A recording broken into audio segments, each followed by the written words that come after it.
ગુજરાતમાં પ્રથમવાર સ્થાનિક પોલીસે સૌથી મોટો સાયબર ફ્રોડનો પર્દાફાશ કર્યો। પ્રથમવાર ઉધના પોલીસે સૌથી મોટા કરોડોના સાયબર ફ્રોડના રેકેટનો ભેદ ઉકેલ્યો।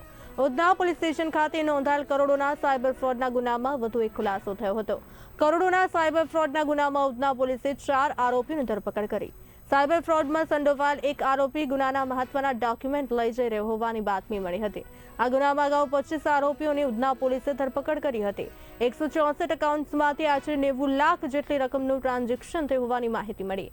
અબ્દુલ રબ, અબ્દુલ કાદિર જામડિયા, અમિત જગદીશચંદ્ર ચોકસી, ચિરાગ ઉર્ફે ચાર્લી, કિરાજ જાદવ વાનીને પોલીસે ઝડપી પાડ્યા છે।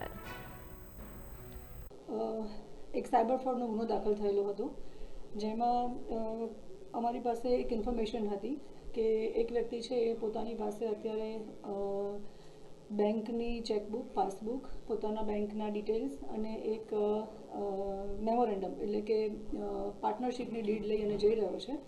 અને આ જે બેંકના ખાતા છે એ પોતે સાયબર ફ્રોડમાં યુઝ કરે છે। અને સાયબર ફ્રોડમાં જે રીતે અત્યારે આપણે જોઈ રહ્યા છીએ કે ડિજિટલ અરેસ્ટ કરવું અથવા તો ગેમિંગના નામે જે ફ્રોડ કરી અને પૈસા લે છે, એ પૈસા નાખવા માટે થઈ અને જે બેંક એકાઉન્ટ્સની જરૂર પડે છે એ બેંક એકાઉન્ટ્સ ખોલવા માટેનું કામ આ વ્યક્તિ કરી રહી છે।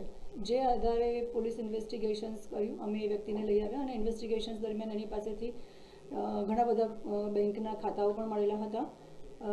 એની જે મેઇન આરોપી છે જે અમે અટક કરેલા છે, અગાઉ 25 જેટલા આરોપી અટક કરેલા છે, જેમાં એક કિરાજ જાદવાણી કરીને પણ છે।